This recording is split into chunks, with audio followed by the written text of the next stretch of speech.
Dalawa lang naman yan, Angge. Kapag naging magulang ka, pwedeng gumaya ang anak mo o pwedeng hindi dahil ayaw nila ng paraan ng pagpapalaki mo sa kanila. Napalingon si Angge sa kanyang kaibigan na si Teresa. Pareho nilang tinitingnan ang kanilang mga anak na naglalaro sa school. Pinag-uusapan nila ang tungkol sa pagiging ina at magulang. May problema kasi ito sa panganay na anak. Ang panganay ko, nagkapamilya pero alam kong ayaw gumaya sa akin. Ayaw niyang paraan ng pagdidisiplina ko. Akala niya hinihigpitan ko silang magkakapatid. Saad pa ni Teresa. Matama niya itong tiningnan. Tita Teresa, sa tingin ko naman po, ginagawa niyo ang best niyo para maging mabuting ina. Mapait na napangiti si Teresa. Ayaw nila sa pagiging mahigpit ko, sa style ng parenting na gusto ko sa kanila. Ang iniisip ko lang naman, kailangan nila ng disiplina. Ayokong balang araw magsisi sila dahil hindi sila nakinig sa akin. Mabuti ka pa, nakikita ko palagi kang mahinahon at matyaga sa mga anak mo, Angge. Hindi mo sila pinapalo. Kahit magwala sila dyan, kapag naging mahinahon ka, unti-unti silang tumitigil. Tiningnan ni Angge ang kanyang mga anak. Tama si Teresa. Hindi siya ang tipo ng magulang na marahas. Hanggang kaya niyang maging kalmado, ginagawa niya. Busy na rin kasi talaga siya sa negosyo at sinisingit niya lang ang pag-aalaga sa mga anak. Frustrated siya sa buong araw, kaya ayaw niya namang ipasa pa yon sa mga ito. Napabuntong hininga si Angge. Pero kapag sa tingin naman po natin, tama ang pagpapalaki, ano man po ang estilo, siguro hindi na naman po yun pagkukulang ng magulang, Tita Teresa. Nasa desisyon na rin po siguro yun ng mga anak natin. Ganun ba? Tanong ni Teresa. Hindi ko talaga alam kung anong gagawin ko sa panganay ko. Akala niya, masyado akong nangingialam sa mga desisyon niya. Iniisip siguro niya dahil matanda na siya, dapat hayaan ko na siya sa mga gusto niya. Napabuntong hininga si Angge. Pasensya na po ha, wala pa po kasi akong mga panganay. Mga bata pa rin po ang mga anak ko kaya medyo hindi po ako makarelate. Napangiti si Teresa. Ayos lang, siguro makakarelate ka sa akin kapag matatanda ng mga anak mo. Kahit anong gawin nating pagpapalaki, may mga pagkakataon mararamdaman natin na gusto na nilang lumayo sa atin. Sa ngayon, i-enjoy mo lang ang pagiging magulang, Angge. Sulitin mo habang bata pa sila at nakikinig pa sila sa'yo. Muling tiningnan ni Angge ang kanyang mga anak. Ayaw niyang may magbago. Gusto niyang pareho pa rin ang lahat. Nais niyang makinig pa rin ang mga anak nila ni Jeffrey sa kanila. Kaya habang maaga, sisikapin niyang maging mabuting ina para yon ang makalakihan ng mga ito. Masayang pamilya lang naman ang hangad ni Angge. Yun lang at wala ng iba. Subalit, kaya niya bang panatilihin yon kung kasabay ng pagbabago ng panahon, nagbabago rin ang kanyang mga anak? Tamang desisyon kaya to, Jeffrey? Tanong ni Angge sa kanyang asawa. Sasakyan para kay Lovely? Kaya ko pa naman siyang ihatid. Siya lang naman ang hindi parehong way sa mga kapatid niya. Sina Jacob at Levi, sabay naman at train station lang from bahay to school nila. Kailangan ba talaga nito? Marahang tumango si Jeffrey. Oo, malayo ang school ni Lovely, mahal. Okay na rin para matuto at maging independent siya, Angge. Saka ayokong mahirapan ang dalaga natin. Alam mo namang isang prinsesa natin si Lovely. Mas okay na to, kesa naman mag-dorm siya gaya ng gusto niya. Alam ko naman na ayaw mo ng ganun. Napabuntong hininga na lamang si Angge. Ang hirap ng magtiwala. Lalo na't nakapagtago sa atin na nagkaroon ng boyfriend noong high school, mahal. What more kung nag-dorm pa siya? Mas lalong maraming matatago sa atin. Mas gusto kong nakikita natin siya at namomonitor kaysa hayaan nating makawala.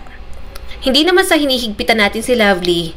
Gusto ko lang na hindi siya makapagdesisyon ng mga bagay na pagsisisihan niya sa bandang huli. Inakbayan siya ng kanyang asawa. Huwag ka mag-alala, magiging okay si Lovely kasi ginagabayan natin siya ng tama. Siguro, nadala na naman siya sa ginawa niya nung high school. Hindi sila mahirap, maayos ang buhay nila. Pero hindi din naman sila sobrang yaman. Tamang may minana lang mula sa mga magulang at nagkaroon ng magandang trabaho at negosyo. Gusto ni Angge na ibigay nila ni Jeffrey ang lahat ng kaya nilang ibigay sa kanilang mga anak. Suporta, pagmamahal o kahit mga material na bagay pa. Gayunpaman, gusto pa rin ni Angge matutunan ng kanilang mga anak na lahat ng gusto ng mga ito, pinaghihirapan pa rin makuha. Subalit hanggang nasa poder pa nila ang kanilang mga anak, gusto nilang ibigay ang lahat ng kaya nila. Matuto sa hirap na makuha ang mga bagay, pero matuto ring pahalagahan ang kanilang mga ibinibigay. Kaso, sa kanyang mga anak, kung sino pa ang babae at panganay, ito pa ang nahihirapan siyang intindihin. "Saan ka pupunta, mahal?" Tanong ni Jeffrey sa kanya at hinila siya sa kama. Natatawang hinampas niya naman ang kamay nito. "Nakakabigla ka. Gising ka pa pala. Kukuha lang ako ng tubig. Para namang baliw to." Umungot naman si Jeffrey. "Alam mo namang ramdam ko agad kapag aalis ka sa tabi ko. Ikuha mo na rin ako ng pagkain. Bigla ako nagutom." Tumayo na siya at inayos ang buhok. "Sige, kukuha ako ng pwedeng kainin sa kitchen. Maghintay ka na lang dito. Anong oras pa lang nagugutom ka na bigla? Kaya ka tumataba." Naidilat nito ang mga mata. "Asus, kahit naman mukha na akong busog at hindi nakita ang mga abs ko, mahal mo pa rin ako." Natawa naman si Angge. "Kayabangan mo talaga. Sige na, matulog ka pa. Kung ano-ano na namang kalokohan ang tumatakbo sa utak mo." Nakangiti pa si Angge pagbaba sa kitchen. Kaya lang, natigilan siya nang may marinig na kaluskos at mahihinang yabag sa ibaba. Natigilan siya. Inaasahan ni Angge na walang ibang gising sa ganoong oras. Kaya nagulat na lang siya nang makita doon ang kanyang panganay na anak. "Lovely?"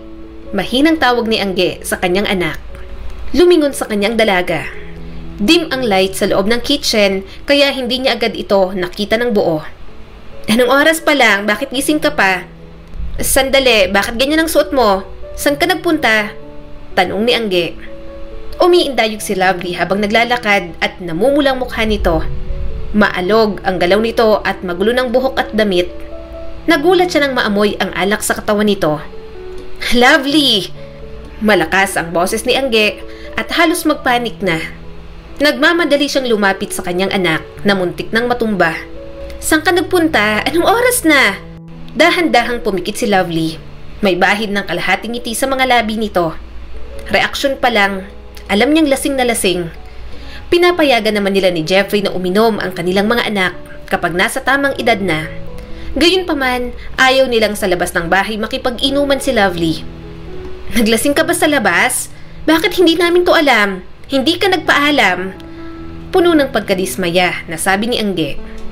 "Ayos lang po ako, ma. Nakauwi naman po ako ng safe." Groggy pa na sabi ni Lovely at sinusubukang maging normal. "Sorry po, magpapaalam na po ako sa susunod. Sumayan naman po ako." Tiningnang mabuti ni Angge ang kanyang anak. Naninikip ang dibdib niya sa galit sa pagsuway ng dalaga. Pero pinilit niyang maging kalmado. Kaso, hindi niya talaga mapigilan. "Sumaya ka tapos hindi naman namin alam na umalis ka. Hindi ka namin tinuruan ng ganyan, Lovely. Saan ka nagpunta?" Tanong ni Angge. Humagikgik si Lovely. "Nagpunta po ako sa isang bar, mama. Huwag ka na pong matakot at mag-alala para sa akin. Hindi na ako bata." Kumunot ang noo ni Angge. "Oo, alam kong hindi ka na bata. Pero Lovely, ganyan bang tamang kilos? Maglalasing ka at hindi na magpapaalam sa amin? Alam mong hindi ka namin papayagan na mag-bar. At anong oras ka na umuwi?" "3:00 na ng umaga." Pinilit ni Lovely na umayos ng tayo. "Relax lang, mama. Hindi na po ako minor. Hindi mo na po ako makokontrol sa mga ganitong gawain. Kaya ko naman po ang sarili ko. Kita nyo nga po, nakauwi ako ng safe." Ayaw niya sanang makipag-away sa lasing, pero naiinis na siya sa mga sinasagot ni Lovely. Kung makapagsalita ito, para bang hindi siya nito ina. Tama si Lovely sa sinabi nito. Hindi na naman nga ito minor de edad.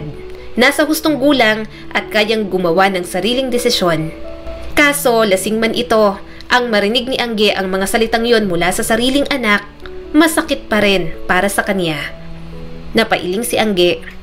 "Wala akong pakialam kung hindi ka na bata, Lovely. Anak pa rin kita at magulang mo ako. Hindi ka basta-basta mawawala sa bahay nang hindi nagsasabi kahit kanino. Sa tingin mo, wala akong karapatang malaman kung nasan ka? Paano kung may nangyari sa'yo? Ano bang pumapasok sa utak mo, Lovely?" Pero suminok lang ito at mahinang tumawa. "Hindi mo naman po ako gets, diba? Kailangan ko po ito kasi kasama po ang mga kaibigan ko. Kailangan ko lang po lumabas at magsaya kahit minsan. Hindi naman po yung puro aral na lang. Mabuting anak at estudyante naman po ako. Kaya bakit ang dami pa ring bawal? Adult na po ako, Mama. Pero hindi nangangahulugan ng pagiging adult ang pagiging irresponsable. Nadidismayang sabi ni Angge. Hindi ka naman namin pinagbabawalang uminom, hindi ba? Ang gusto lang namin ng papa mo, dito ka uminom sa loob ng bahay kasama ng mga kaibigan mo. Hindi yung pupunta ka pa sa bar at hindi nagpapaalam sa amin. Wala ka naman po talagang tiwala sa akin. Hindi nyo nga po ako pinapayagang mag-dorm kahit napapagod ako sa biyahe. May pagtatampong sabi pa ni Lovely. Napabuntong hininga si Angge. Hanggang ngayon, yan pa rin ang issue mo, anak. Alam mo kung bakit ayaw kong pumayag na mag-dorm ka. At tiwala? Lovely, ang tiwala pwedeng ibigay sa unang pagkakataon. Pero kapag nasira mo na, mahihirapan ka ng ibalik. Kailangan mo ulit maghirapan at mag-compromise. Pinagkakatiwalaan naman kita. Pero sana sa mga tamang desisyon naman ang gawin mo. Hindi yung katulad nito, Lovely. Ilang saglit na tumahimik si Lovely at napabuntong hininga. Nakita niya ang mga mata ng kanyang anak na nagsisimulang pumikit. Maya-maya'y bigla na lang itong umiyak ng malakas. Sorry, Mama. Humagulgol na bulalas nito. Humahagulgol na bulalas nito at kalat na kalat ang eyeliner. Mahina na lang siyang tumawa at niyakap ang dalaga. Bahagyang nawala ang inis niya sa kanyang anak. Kaya ayaw niya ring seryosohin ang mga sinasabi nito. Alam niya namang lasing lang si Lovely. Oh, anong nangyari dyan? Bakit atugak ba ka si Lovely? Tanong ni Jeffrey na kabababa lang ng hagdan. Tiningnan ni Angge ang kanyang asawa. Lasing. Nanlaki ang mga mata nito. Anong lasing? Teka, huwag mong sabihing tumakas yung anak natin. Umiling naman si Angge. Huwag mo nang pagalitan. Napagalitan ko na. Umiiyak na nga oh. Kung ano-anong sinabi sa akin, Jeffrey. Nagsorry na naman. Okay na yon. Pero hindi pa rin pwede yan. Dismayadong sabi ni Jeffrey. Kapag gulas na yung si Lovely, kausapin natin ng maayos. Baka namimihas ang hindi nagpapaalam sa atin. At anong bar? Ang daming makakasalamuhong tao ron. Hindi naman kilala. Mabuti at nakauwi si Lovely. Sinamaan niya ito ng tingin. Iyak na nga ng iyak ang anak nila. Tuloy pa rin ito sa pagbubunganga. Kaya ang ending, natakot at pumunta na lang sa kusina. Si Jeffrey na lamang ang nagluto ng gusto nito at almusal nilang buong pamilya. Gayunpaman, kinabukasan, kinausap pa rin nilang mag-asawa si Lovely. Matino at hindi nalasing. Ano? Hulas ka na? Seryosong tanong ni Jeffrey. Marahang tumango si Lovely at hindi makatingin ng diretso sa kanila. Sorry po. Humalukip-kip ang asawa ni Angge. Anong pagkakamali mo? Napakagatlabi si Lovely. Nagbar po ako nang hindi nagpapaalam sa inyo. Napailing si Angge. At disappointed pa rin kami kahit humingi ka na ng sorry. Alam mo namang pag ganito, hindi namin pinapalagpas.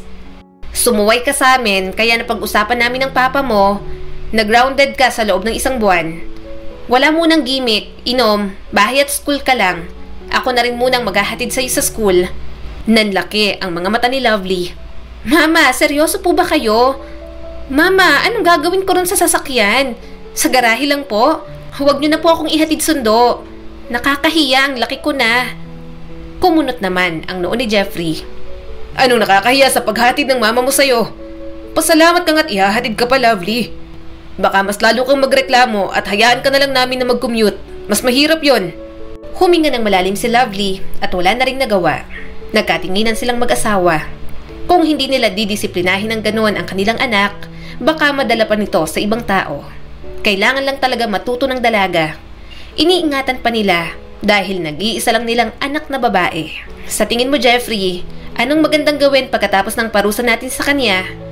Tanong ni Angge sa kanyang asawa. Ano bang magandang gawin? Sandaling nag-isip si Jeffrey. Hindi naman pwedeng palagi nating higpitan. Baka mas lalong magtago ng sekreto at hindi na maging open sa atin. Saka kilala mo naman ang mga kaibigan na sinasamahan niya, hindi ba? Marahang tumango si Angge. Oo, kilala ko talaga. Kinikilala ko talaga. Hindi pwedeng hindi, Jeffrey. Mahirap na. Kahit sa mga anak nating mga lalaki, inaalam ko para kung sakaling nahihirapan tayong makipag-communicate sa kanila, may contact tayo at may mapagtatanungan. Huminga ng malalim si Jeffrey. Payagan na siguro natin, sa tingin mo. Ihatid na lang natin at sunduin para sure talaga mahal. Basta ibili na lang siguro natin sa mga kaibigan niyang alam natin na matitino. Baka naman kapag nandito sila, naboboring sila kaya ayaw nila dito sa bahay natin. Ayaw sana ni Angge na ganoon, pero may punto rin naman ang kanyang asawa. Baka kung mas pinagbawalan nila, mas lalo lamang sumuway sa kanila. Magtitiwala na lang siguro siya kay Lovely na hindi na yun muling uulitin ng dalaga. Gayunpaman, kahit anong pag-intindi sa mga bagay na gusto ni Lovely, kahit anong pagsunod sa mga gusto nito, hindi niya alam kung bakit para itong ibon na gustong makawala sa hawla. Alam niya na namang matanda na ito, may narating na sa buhay, pero hindi niya pa rin maunawaan. Ayaw pangunahan ni Angge, pero lagi nitong gustong kumilos mag-isa. Tipong hindi sila kasama ni Jeffrey sa bawat gagawing desisyon nito. Para bang tinatanggal sila sa buhay ng dalaga. Anak, alam kong adult ka na, graduate at may trabaho, pero hindi naman siguro maganda na bumukod ka sa amin. Hindi napigilang saad ni Angge sa kanyang anak. Seryoso po ako, ma. Sa tingin ko po oras na para magkaroon ako ng sarili kong lugar. Sabi ni Lovely at halatang umaasa na papayagan niya na nga ito. Nakipagpalitan ng sulyap si Angge kay Jeffrey na umupo sa tabi niya. Kumunot ang noo nito, tanda rin ng pagtutol. Hindi lang kaagad nagsalita, malinaw na pinoproseso ang sinabi ng kanilang anak. Alam naman nilang mag-asawa na naging mas independent si Lovely mula nang magsimula ito sa bagong trabaho pagkatapos makagraduate. Naiintindihan namin na gusto mo ng sarili mong lugar, Lovely. Malumanay na simula ni Angge. Natural lang at darating ka rin sa pagkakataong yan. Matanda ka na ngayon at magaling ka naman sa trabaho mo. Pero parang maaga pa, anak, para bumukod ka sa amin. Kaso, halata ang determinasyon sa mukha ng dalaga. Pero hindi na po ako bata, ma. Pa, gusto ko pong matutunan kung papaano mamuhay ng mag-isa. Gusto ko po ng sarili kong lugar. Ayaw mo na bang tumira sa amin, anak? Tanong ni Jeffrey dito. Umiling naman si Lovely. Hindi naman po sa ganun, Papa. Naiinggit lang ako na may mga sariling place ang mga kaibigan at kakilala ko.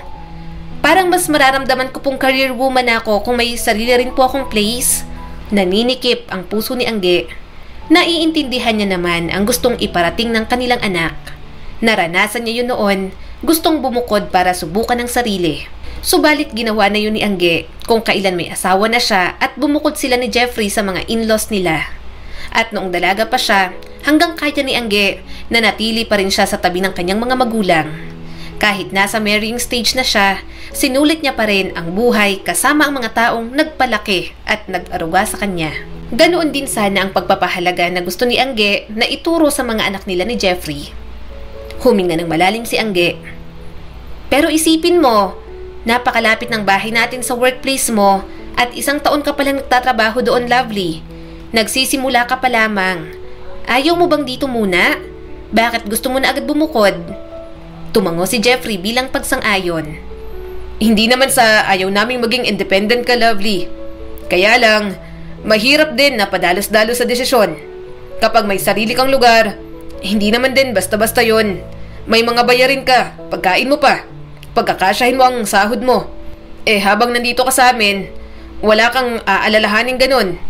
Kami pa naman ang nagsasalta ng pera sa bahay. Kaya pa naman namin ng mama mo. Kaya yung sinasahod mo sa trabaho sa kanang mga kapatid mo, hindi na namin kinukuha. Kasi gusto naming ipunin nyo yan para sa future. Matatanda na rin naman sila ni Jeffrey.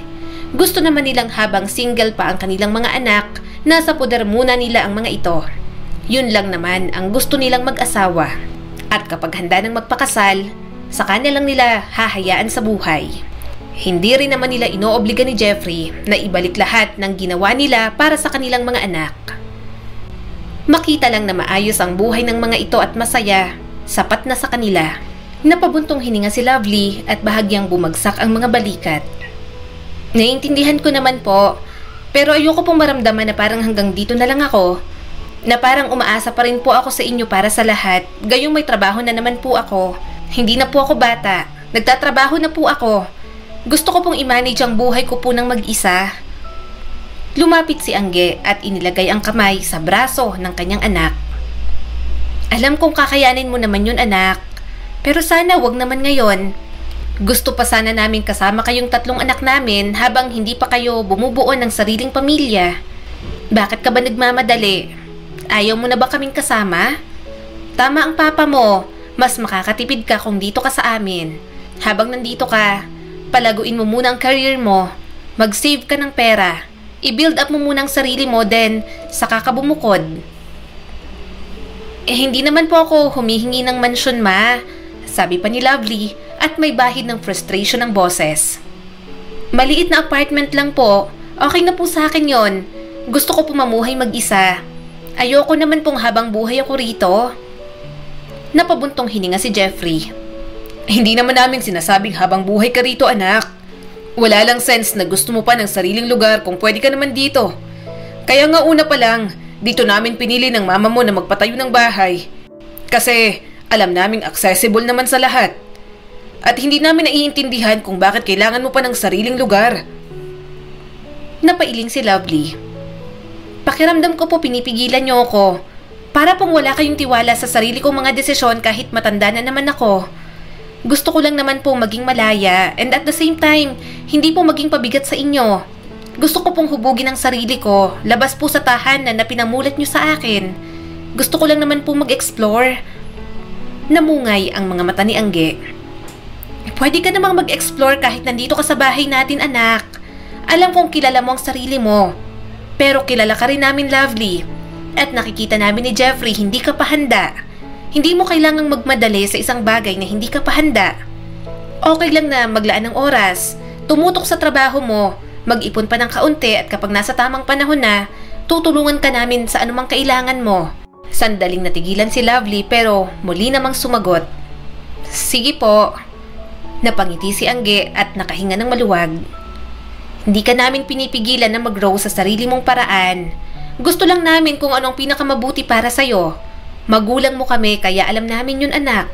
Pagkaalis ni Lovely, hindi pa rin mapigilan ni Angge na mag-isip. Hindi niya talaga maunawaan kung bakit ginigiit ng kanilang anak ang pagbubukod. Wala naman siyang nakikitang mali sa pagtira pa rin ni Lovely sa kanila. Sa tingin mo, bakit kaya gustong bumukod ni Lovely? May iba pa kayang dahilan? Tanong ni Angge sa kaniyang asawa. Nagkibit balikat naman si Jeffrey. Hindi ko nga rin maintindihan yung panganay natin. Sa lahat ng anak natin, yan ang hindi ko maintindihan habang lumalaki. Ang daming gusto, ang daming hinahanap kahit binibigay naman lahat. Iniisip ko na lang na baka kaya siguro ganyan kasi babae. Inayos ni Angge ang kanyang balabal. Nag-aalala talaga siya sa kanyang panganay na anak. Habang tumatagal, hirap na silang intindihin ito. Para bang lumalayo na kahit tanungin niya, pakiramdam ni Angge, hindi nito sinasabi ang lahat.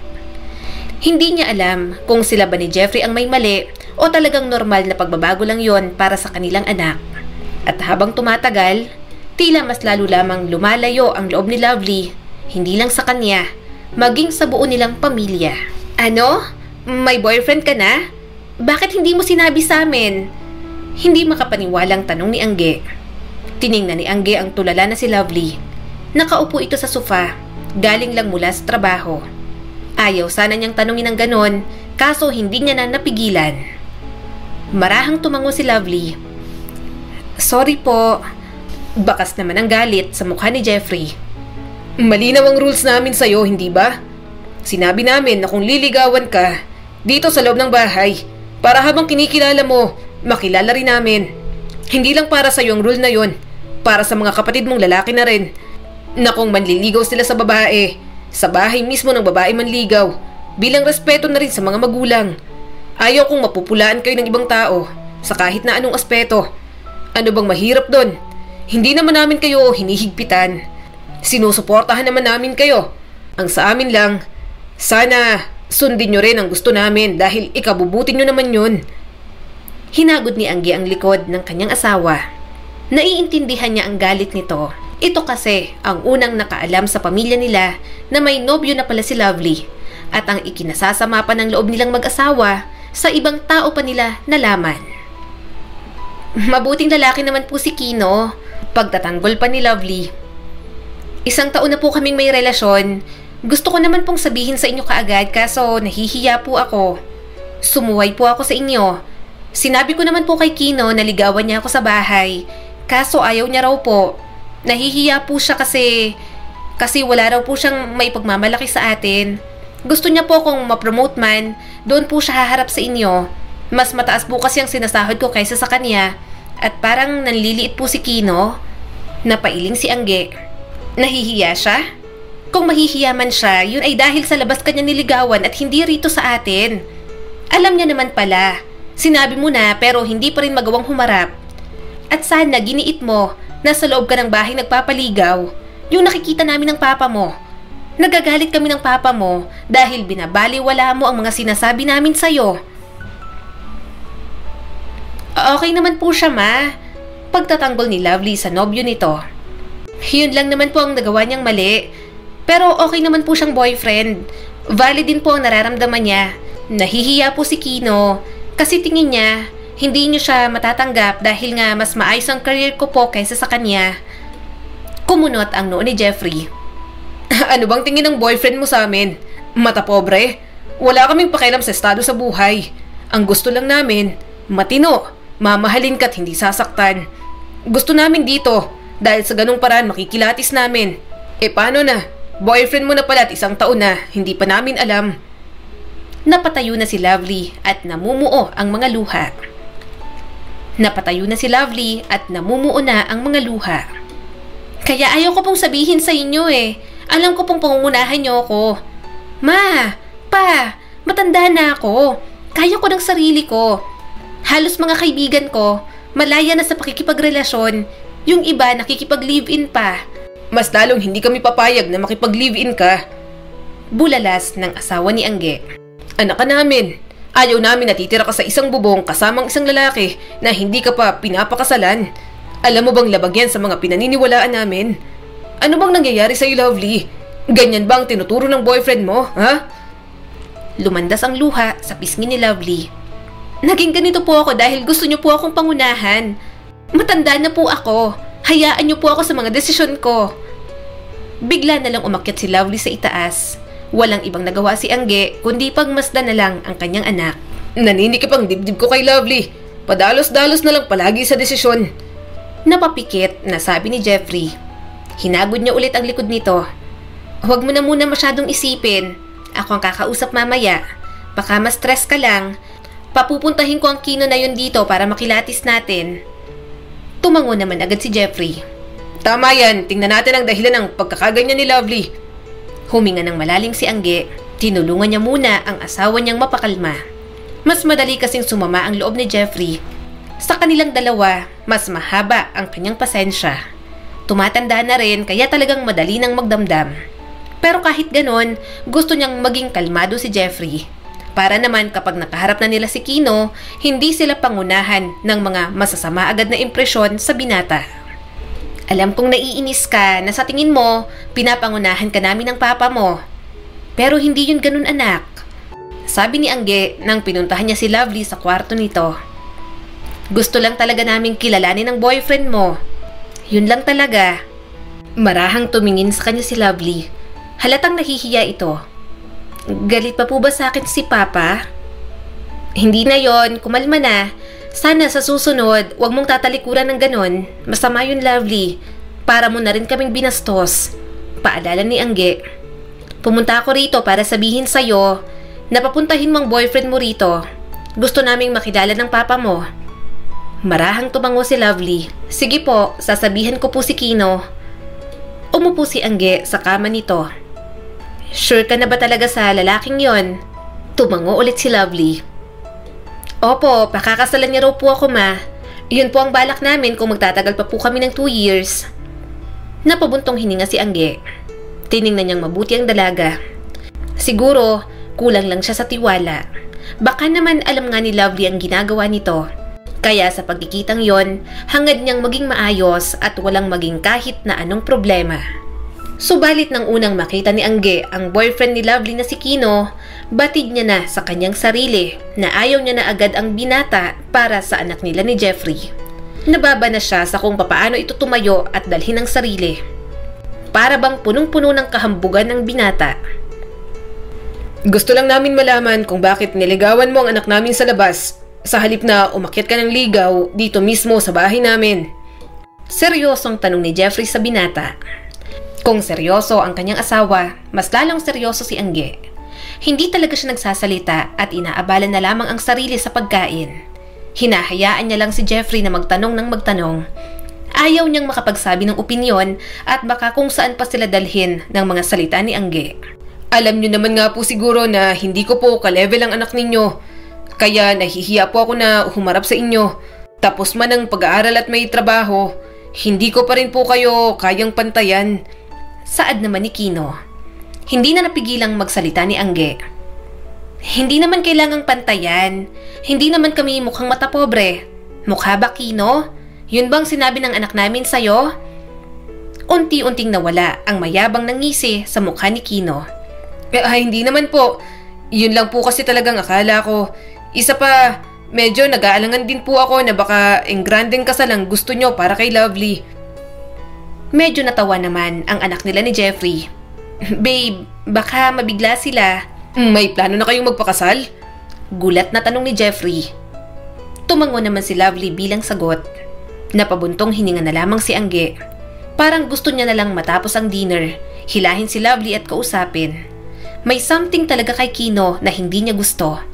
Pero hindi niya gagawin yon. Ang ipahalatang ayaw niya kay Kino.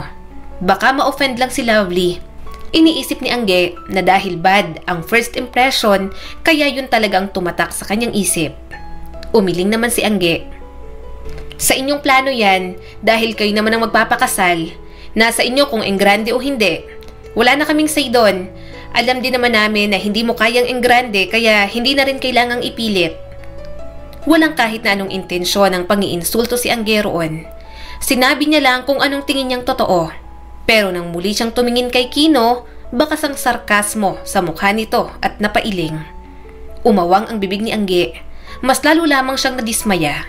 Para sa kanya, walang masama sa simple wedding. Kahit ano, basta pinag-usapan ni na Lovely at Kino at napagkasunduan, magiging okay sa kanila ni Jeffrey. Ni hindi nga siya tumutol dahil nakita niya namang mukhang masaya si Lovely. Kaya hindi niya maintindihan kung anong mayroon sa reaksyon ng binata. Hindi na lang masyadong pinahalata ni Angge, pero talagang nagtitimpi lang siya. Kaya nang makaalis ang mga ito, doon niya palang kinausap si Jeffrey. Mahal, pwedeng maging totoo sa'yo? Tanong ni Angge habang tinatanaw si Lovely na hinatid si Kino sa gate nila. Ano yon? Kung hindi mo gusto si Kino para sa anak natin, huwag kang mag-alala. Ako rin. Sagot agad ni Jeffrey.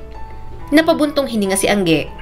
Kaya siguro tayo naging mag-asawa. Pareho ang tumatakbo sa mga isip natin. Mahina namang tumawa si Jeffrey at hinila siya paakyat sa kwarto nila. Alam kong nagpipigil ka lang pero nakikita kita kanina. Alam ko ang mukha mo kapag may hindi ka gusto. Oo, pero hindi ko pinapahalata. Ayoko naman kasing maging masama sa harap ng anak natin.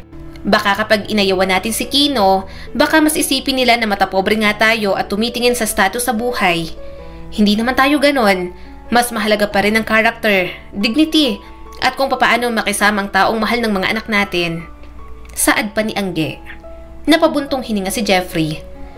Isang araw pa lang naman. Hayaan na muna siguro natin. Bigyan natin ng chance. Baka naninibago lang tayo na may ibang taong nasa paligid natin. Hindi tayo sanay na may boyfriend si Lovely, kaya kung ano-ano ang iniisip natin. Siguro naman makikita rin natin kung ano ang nakita ng anak natin kay Kino. Binigyan naman nga nila ng chance. Ayaw ni Angge na isipin na naman ni Lovely na pinangungunahan nilang mag-asawa ang desisyon nito. Kaya kahit may kaunting pag-ayaw, pipilitin pa rin nilang gustuhin si Kino. Yun nga lang, paano nila gagawin yon kung pakiramdam ni Angge, si Kino pang magiging dahilan sa pagkasira ng relasyon ni Lovely sa pamilya. Alam ko po kung ano ang iniisip niyo tungkol kay Kino, sabi ni Lovely at halatang galit. Hindi niyo na po kailangang magpanggap, pinaplastic niyo lang naman po ang boyfriend ko. Bumilis ang tibok ng puso ni Angge. Sinulya pa niya si Jeffrey na nakaupo sa sofa. Sumikip ang dibdib ni Angge. Hindi lang galit ang nandoon, kundi maging sakit. Hindi niya inasahan ang mga salitang yon mula kay Lovely. Anong ibig mong sabihin? Tanong ni Angge na pilit pinapakalma ang boses. Kahit alam niyang gustong-gusto niya na ring tapatan ang galit nito. Narinig ko po sa isa sa mga kaibigan mo, si Tita Rita. Sabi ni Lovely na mapait ang tono. Sabi niyo raw po, ayaw niyo naman po talaga ni Papa kay Kino. na nagpapanggap lang po kayo na maging magiliw sa kanya. Napabuntong hininga si Angge. Totoo naman ang pinapakita nila ni Jeffrey kay Kino. Hindi lang nila pinapakita na ayaw nila sa binata para kay Lovely. Alam niyang tama lang ang ginawa nila ng asawa niya dahil ipakita man nila na gusto nila o hindi, magagalit pa rin naman ang kanilang anak. Hindi namin siya gusto para sa iyo, Lovely. Yun ang totoo. Marahang sabi ni Angge. Hindi dahil sa kung saan siya nagmula o kung ano ang mayroon siya, pero dahil sa kung sino si Kino. Masyado kang bulag sa pagmamahal sa kanya na hindi mo na nakikita ang mga mali. Siya ay walang galang, insensitive, parang wala siyang pakialam sa mga bagay na mahalaga sa amin. Hindi niya ipinapakita sa ating lahat ang paggalang na nararapat sa amin at sa'yo. Umigting ang panga ni Lovely at may bahid ng sarkasmo ang boses. Sabihin niyo na lang po kasi ng diretso sa akin. Hindi niyo po gusto si Kino dahil sa tingin niyo po, hindi po siya sapat para sa akin. Ganyan naman po kayo. Noon pa man, gusto niyong magpasya sa lahat ng mga bagay para sa akin. Parang sampal ang paratang na yon. Bilang magulang, naisip niya kung ano pa ba ang dapat na gawin. Para kay Angge, normal na magdesisyon sa mga anak, lalo na kapag hindi sigurado at hindi tama ang mga ginagawa. Napabuntong hininga si Angge. Sinubukan naming intindihin kung bakit sa lahat ng mga lalaki, si Kino pa. Hindi namin maintindihan kung anong nakita mo sa kanya. Hindi marespeto. Mas lalong na-frustrate si Lovely at marahang umiling. Choice ko po si Kino, hindi po sa inyo. Nasa hustong gulang na po ako at kaya kong gumawa ng sarili kong mga desisyon. Hindi niyo po ako pwedeng makontrol ng ganito ni Papa. Tumayo na si Jeffrey na kanina patahimik at namumula ang mukha sa galit. Kung sigurado ka na sa desisyon mo, okay lang, Lovely. Huwag na tayong makialam, Angge. Bukas ang pinto para kay Lovely. Hindi natin kailangang manatili dito at patuloy na magpanggap na okay tayo sa lahat ng gusto niyang gawin sa buhay niya. Tila nagbara ang hininga ni Angge. Alam niya ang mga salita ni Jeffrey ay nagmumula sa pagkabigo nito. Nagalit ang kanyang asawa. Pero sa loob-loob nito, alam ni Angge na dala lamang ng bugso ng damdamin ang mga sinabi ni Jeffrey. Hindi man lang nagdalawang isip si Lovely. Walang ibang salita na tumalikod ang dalaga at padabog na tinungo ang sariling silid. Rinig ni Angge ang ingay ng paghahalungkat nito sa mga gamit habang wala namang kilos pa rin si Jeffrey. Seryoso at galit pa rin ang kanyang asawa. Pero natulala sa biglaang pangyayari. Naramdaman ni Angge na bumigay ang kanyang mga paa. Nanghihina talaga siya sa nangyayari kay Lovely. Hindi niya alam kung ano ang sasabihin. Hindi niya alam kung anong gagawin. Ang kanyang anak na babae ay nag-iimpake para umalis. Gusto silang iwan na parang wala lang. Jeffrey, anong gagawin natin? Pigilan mo si Lovely. Mukhang seryoso siya sa pag-alis. May bahid ng takot na sabi ni Angge. Umigting naman ang panga ni Jeffrey. Hayaan mong umalis. Hindi marunong sumunod sa atin. Kaya hayaan mong magkamali kapag nawala sa pudar natin. Matigas ng ulo. Kaya kahit anong saway, wala na tayong magagawa. Aasahan na lang natin na tama ang pinaglalaban natin ngayon para magkamali siya at mapagtanto niya ang kanyang ginawa. Lumipas ang mga minuto, biglang lumabas si Lovely at may dala ng maleta. Alis na po ako, ma. Sabi ni Lovely sa matatag na boses at hindi man lang natitinag. Kukuha ako ng sarili ko pong lugar. Gagawin ko po ang sarili kong buhay. Ayoko na pong may ibang humawak ng buhay ko bukod sa akin. Bumigat ang hininga ni Angge. Halos pisikal ang kirot sa dibdib niya. Sinusubukan niyang intindihin si Lovely upang igalang ang kalayaang gusto nito, upang bigyan ito ng puwang upang mag-grow. Subalit, hindi pa rin talaga sapat lahat ng kanilang mga ibinigay. At gayon pa man, naroon si Lovely, umalis ng walang pagdadalawang isip, nang walang kahit isang pahiwatig ng pagsisisi o pag-aalinlangan. Lovely, bulong ni Angge at nagbabadyang tumulo ang mga luha. Please, huwag mong gawin to. Mahal ka naman namin kaya palagi kami nangingialam. Gusto lang namin kung ano ang pinakamabuti para sa'yo. Hinawakan ni Jeffrey ang braso niya. Hayaan mo sa gustong gawin. Pero hindi man lang lumingon si Lovely. Hindi ito nag-alok ng anumang nakakaaliw na salita para sa kanila. Walang pangako na babalik pa. At paglabas sa pintuan ng kanyang panganay na anak, alam niyang marami na ang magbabago. Matagal na nakaupo si Angge, hindi makapagsalita at hindi makagalaw. Tumingin siya kay Jeffrey na tumabi sa kanya. Matigas ang mukha at hindi mabasa. Walang sinabi ang isa sa kanilang dalawa. Noon pa man, iniisip ni Angge na hindi yun magagawa ni Lovely, na palagi itong susunod sa kanila ni Jeffrey, katulad ng kung papaano sila sundin ng dalawa pa nilang anak na lalaki. Subalit kung sino pang babae, ito pang malakas ang loob na iwanan sila. Palagi silang nandyan para sa dalaga. Laging sinusubukang intindihin ito. Ngunit ng sandaling yon, habang unti-unting tumitimo sa utak ni Angge na umalis na talaga si Lovely, napagtanto niya na nagkamali siya. Akala niya'y naiintindihan niya ito. Ngunit marahil ay hindi. Sa lahat ng ginawa ni Angge, akala niya'y sobra pa. Baka para kay Lovely, kulang na kulang pa rin. So, Sofia, panimula ni Angge at medyo atat na talagang makibalita. May itatanong ako sa'yo, tungkol to kay Lovely, tungkol sa kanya at kay Kino. Simula nang umalis si Lovely, ilang buwan nang nakakaraan. Hindi na nila ito muling nakontak. Nagkakaroon ng balita pero hindi na sila muling kinausap. Kinakausap ang mga kapatid pero hindi sila ni Jeffrey. Kaya walang ibang magawa si Angge kundi ang makibalita na lamang. Mabuti na lang at maasahan si Sofia na best friend at pinsan nito. Ang alam niya, ayaw din ito kay Kino para kay Lovely. Hindi komportableng umiling si Sofia. Hindi ko po alam kung paano to sasabihin sa inyo, Tita Angge. Pero nalaman ko na lang na pumayag si Lovely na tumira kasama si Kino. Hindi ko alam ang setup, pero naghanap ng place si Lovely, tapos mas convenient po yun kesa kay Kino. Kaya madalas, nalilate po talaga si Lovely sa office. Namutla ang mukha ni Angge. Hindi ako makapaniwala. Hindi naman namin siya pinalaki ng ganito. Kami, si Jeffrey at ako, ang nagturo sa kanya ng mga values na dapat nilang pinahahalagahan magkakapatid. Ang pamumuhay ng magkasama bago ang kasal, labag yun sa lahat ng pinaniniwalaan namin. Maling desisyon yun. Tapos kay Kino pa? Mabuti sana kung maayos na lalaki at kilalang kilala namin. Mas mapapanatag akong makipag-live-in siya. At kung ibang lalaki, baka hindi hihikayatin si Lovely na bumukod dahil may pagpapahalaga rin sa values na kinamulatan ng pamilya namin. Kaya pala gustong-gusto niyang bumukod, yun palang balak nila. Napabuntong hininga si Sofia. Tita Angge, mas loyal po ako sa pinsan ko. Pero iba na po kasi talagang ginagawa niya. Ngayon ko lang po nakita siya na suwayin kayo ng ganito. Kahit iba pong kaibigan namin, ayaw na rin kay Kino. Tapos, yung live-in setup na po yun, alam po namin na mas nakikinabang si Kino. Dahil si Lovely naman po ang nagbabayad ng place at breadwinner naman ng family si Kino. Mariing umiling si Angge. Hindi, Sofia. Tama lang na hindi mo konsintihin dahil mali naman ang ginagawa niya. Hindi siya handa para sa isang bagay na ganito.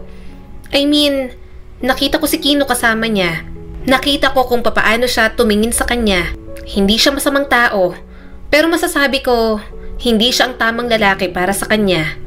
Bata pa rin siya sa maraming paraan. At si Kino, may sariling ideya tungkol sa buhay. Hindi niya iginalang ang mga paniniwala namin at mga rules sa loob ng aming pamilya. Simula pa lang gano'n na siya.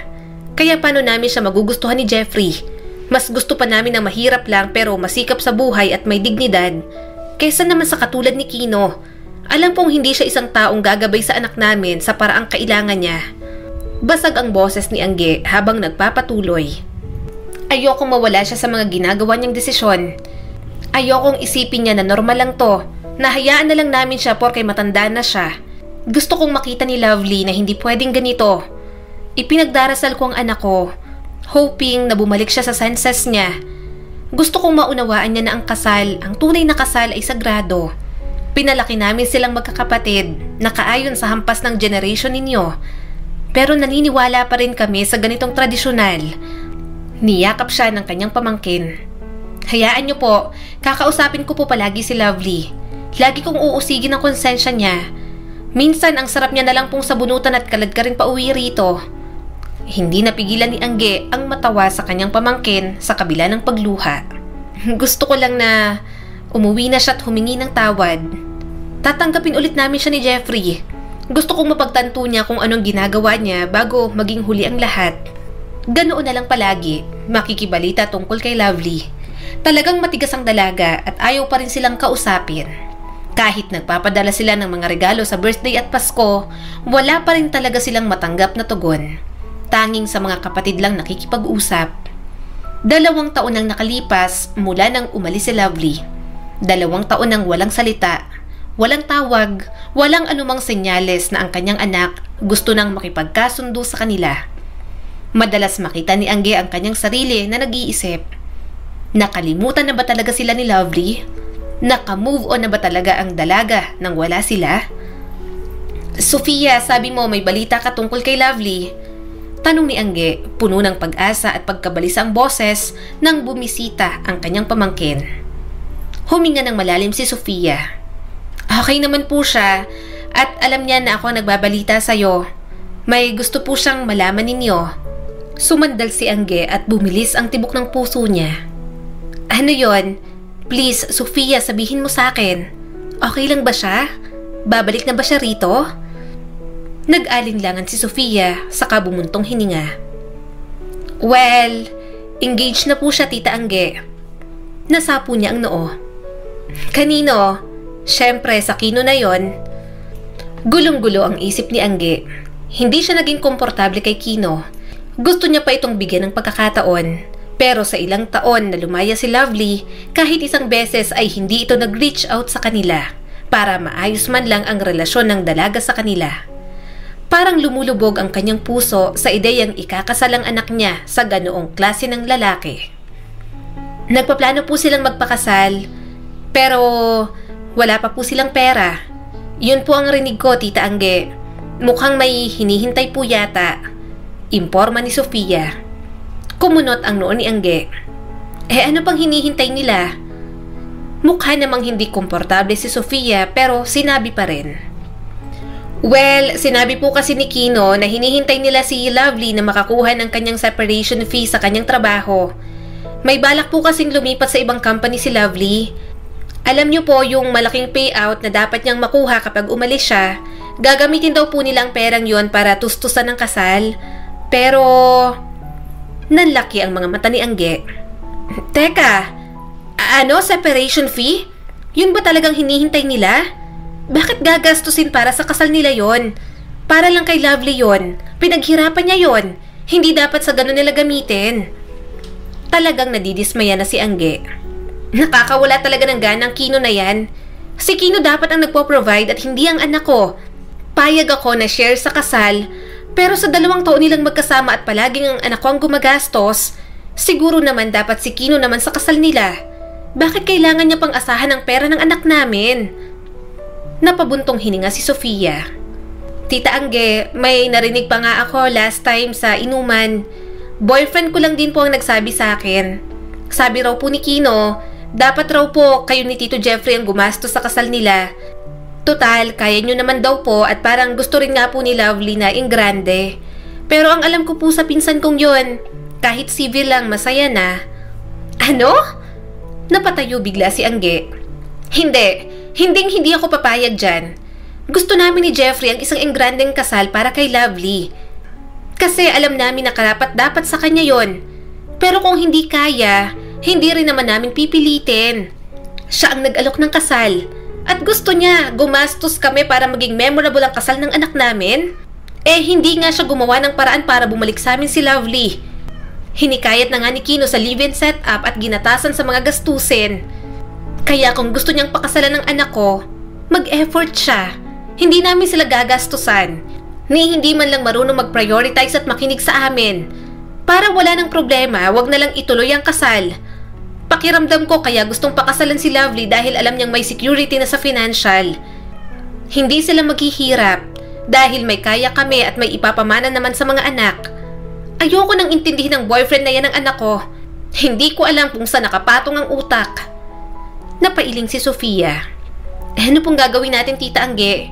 Hindi rin naman po magpapapigil ang pinsan ko. Hibang na hibang po sa Kino na yon.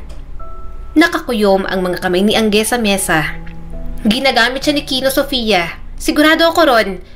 Hindi si Kino ang klase ng lalaki na dapat mapangasawa ni Lovely. Nakikita ko na agad.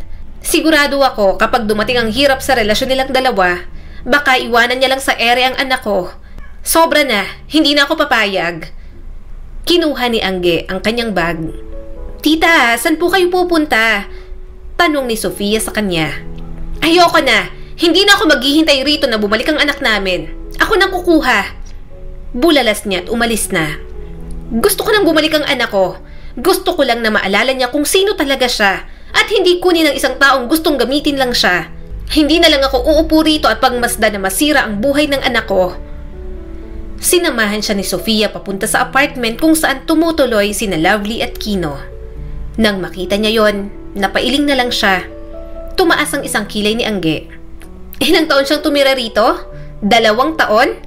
Ang lakas ng loob hikayatin ng anak kong makipag-live-in setup. Ito lang palang... Natigilan siya nang may marinig na nabasag sa loob. Nagkatinginan sila ni Sofia. Mabilis niyang kinalampag ang gate nang marinig niya ang sigaw ni Lovely. Anak! Lovely! Sigaw ni Angge mula sa labas.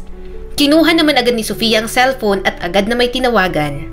Narinig niya muli ang sigawan sa loob at mga pagkabasag. Walang hiya ka! Inaway ko ang pamilya ko para sa'yo tapos ito lang palang gagawin mo? Anong karapatan mong lokohin ako? Ilang beses kitang inintindi. Umiiyak na sigaw ni Lovely na sinundan ng tili. May narinig siyang malakas na lagapak sa balat. Para bang sinampal. Hindi na siya mapakali. Patuloy siya sa pagkalampag pero ayaw mabuksan kaya umakyat na si Angge. Patuloy siya sa pagkalampag pero ayaw mabuksan kaya umakyat na si Angge. Tita Angge, baka mahulog ka. Patay ako nito kay Tito Jeffrey. Nag-aalalang tawag ni Sofia. Wait lang po, tinatawagan ko na po si Tito. Tumawag ka na rin ng mga pulis. Bilin niya kay Sofia. Parang sinasaktan ng anak ko. Kahit matanda at hirap na hirap, nakatawid pa rin siya sa gate. Mabuti na lang at flexible pa rin siya dahil sa pagiging active sa yoga. Tita, please, bumaba po kayo dyan. Baka mahulog po kayo. Naiiyak nang sabi ni Sofia at nagsalita ulit nang marinig ang boses ni Jeffrey. Hello? Hello po, Tito. Si Tita nandito po kami sa apartment ni Lovely. Sumugod po mukhang sinasaktan po ni Kino si Lovely. Ayaw po kaming pagbuksan. Umakyat po si Tita Angge sa gate. Susugod po Ang laki ng katawan ni Kino, baka mapano po silang dalawa. Hindi na nakinig si Angge. Nang makababa siya ay napunit pa ang pants niya pero wala na siyang pakialam. Sinubukan niyang buksan ang pinto, pero nakalak din yon. Hoy! Palabasin mo ang anak ko! Anong ginagawa mo kay Lovely? Malakas niyang sigaw at kinalampag ang pinto. Mama! Narinig niyang usal ni Lovely. Mama! Humagulgol na si Lovely. Narinig niyang may mga kumakalampag pa sa loob ng bahay. Kahit mga bintana, nakasara rin. May harang pang bakal kaya mahirap. Kinuha niya ang nakitang upuan sa labas at inihampas ng malakas sa bintana. Nabasag ng kaunti at doon niya nasilip, sugatan at may pasana ang kanyang anak. At si Kino, parang demonyong walang awas sa dalaga. Walang hiya ka! Galit na sigaw ni Angge. Tita! Sigaw ni Sofia. Baka mapahamak po kayo! Biglang bumukas ang pinto. Nabuksan yun ni Lovely nang mabilis itong tumakbo. Bago pa makaabot sa kanya, nahila na ni Kino ang buhok. Hindi naman nagpapigil si Angge at hinila din ang anak. Bitiwan mo si Lovely! Iuuwi ko na siya! Walang hiya ka! Hambog lang ang tingin ko sa'yo pero nananakit ka rin pala.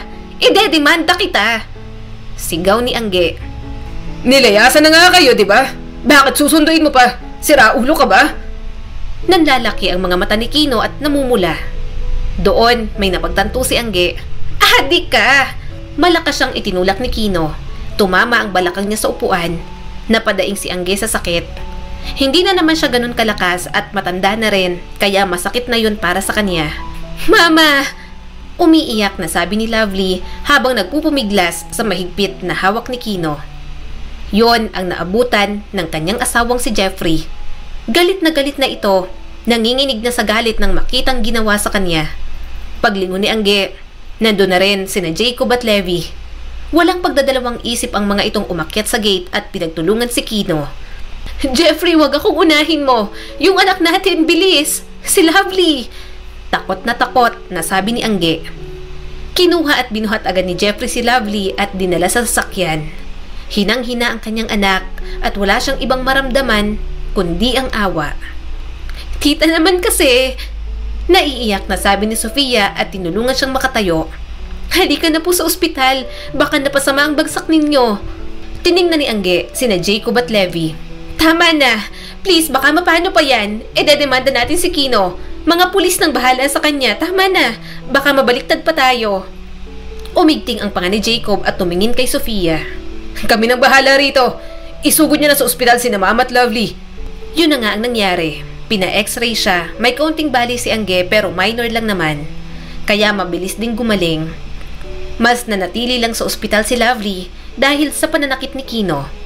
At doon niya nalaman na hindi yun bago. May mga lumang pasa na rin si Lovely na itinatago lang nito. Bakit mo ginawa to? Nang una kang sinaktan, sana umuwi ka na agad. Bakit naging martir ka, anak? Naluluhang tanong ni Angge. Lumandas ang luha sa pisngi ni Lovely. Nahihiya po kasi akong bumalik, Mama. Lumayas po ako ng walang pagdadalawang isip.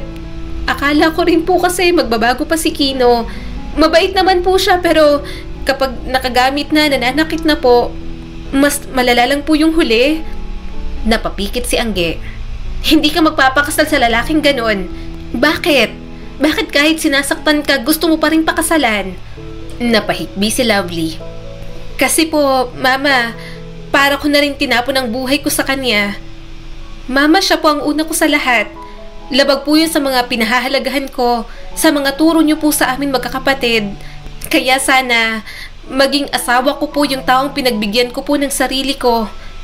Pero Mama, parang imposible po.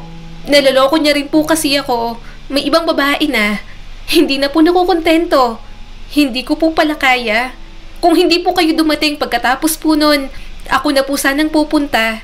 Magmamakaawa na pabalikin niyo po ako sa atin. Sorry po talaga. Mahigpit niyang niyakap si Lovely. Alam niyang nararamdaman ito. Ilang beses niyang itinuro rito na ibigay lang ang puri sa magiging asawa. Ganoon din kasi siya, si Jeffrey lang ang una niya sa lahat. Gayunpaman, kung ganoon ang magiging asawa at sasaktan lang ang dalaga, wala na siyang pakialam sa mga pagpapahalagang itinuro niya. Ang mahalaga lang kay Angge, ligtas at masaya ang anak nila. Nang makarecover na si Lovely, inasikaso naman nila ang kaso ni Kino. Maubos na lahat ng pera nila, maparusahan lang ang taong sumira sa buhay ng anak nila. Nalagay naman nila sa bilangguan si Kino. Sising-sisi ito at pilit pang nagmamakaawa kay Lovely pero hindi na ito muling nagpadala. Nang makalipas ang isang taon, bumalik na rin naman ang dating sigla ni Lovely. Sa kanila na muli nakatira ang dalaga. Bahay at trabaho lang ang ginagawa nito, kaya makalipas lang ang 2 taon, nagulat siya nang may manliligaw na bumisita sa bahay nila. Magandang gabi po! Nakangiting sabi ng binata kahit halatang kinakabahan. Ako po si Justin. Manliligaw po sana. Tumaas ang isang kilay ni Jeffrey. Kanino? Kay Jacob o kay Levi? Tumawa naman ang mga anak nilang lalaki. Kinampas ni Angge si Jeffrey. Tinatakot pa talaga ang manliligaw ni Lovely. Masaya siyang binubuksan na ng dalaga ang puso na magmahal at magtiwala ulit. Kay Lovely po sana. Hinagot ni Justin ang batok at mahinang tumawa. Araw-araw po akong aakyat ng ligaw. Gusto po kasi ni Lovely dahil sabi niyo na rin na gusto niyo pong sa bahay siya liligawan. Kaya sige po, pagtiyagaan niyo na lang po munang pagmumukha ko. Kilatisin niyo po ako mula dulo ng buhok ko hanggang hindi liit ko sa paa. Pwede niyo po akong husgahan. Pero isa lang po ang masisigurado ko. Seryoso po ako sa anak ninyo. Matamis na napangiti si Angge. Nalaman niyang teacher si Justin, high school teacher, pero mukhang mahiyain. Magaan agad ang loob niya kay Justin. Napakaamo ng mukha at palaging gumagamit ng po at opo sa kanila. At kapag nakikita niyang pinagmamasdan nito ang anak nila, punong-puno talaga ng paghanga. Inakbayan siya ni Jeffrey. Mahal, wag mong ipahalata na boto ka. Pahirapan muna natin. Natawa naman si Angge habang tinatanaw sina Justin at Lovely sa terrace. Sino bang hindi magiging boto dyan? Tingnan mo nga lahat ng kilos na ninimbang para talagang iingatan ng anak natin. Tapos kung makatitig, Ganyan mo akong titigan, kaya alam kong totoong pagmamahal na yan. Naningkit ang mga mata ni Jeffrey. Kinumpara mo pa talaga ako. Para lang magustuhan ko si Justin para sa anak natin. Mahina na lang siyang tumawa. Kontento na si Angge. Masaya na siya na wala na si Kino sa buhay ni Lovely. Yun lang naman ang gusto niya. Ang magkaroon ng pagmamahal ng anak nila sa ibang tao na hindi ginagawang kapalit ang paglimot sa pamilya. Hindi tungkol ang kwentong ito sa pagiging tama o mali, ngunit tungkol sa pag-angkin ng ating mga pagkakamali at paghahanap ng aral mula sa mga yon. Sa estado ni Lovely, sana'y hindi tayo matulad sa kanya. Bagkos ay igalang natin ang ating ama't ina dahil sila ang humuhubog sa ating mga kinabukasan ng may pagmamahal, pangangalaga at karunungan. Muli, eto po si Skylar Guro at sana may bago na naman kayong natutunan sa kwento natin ngayon. Maraming salamat po.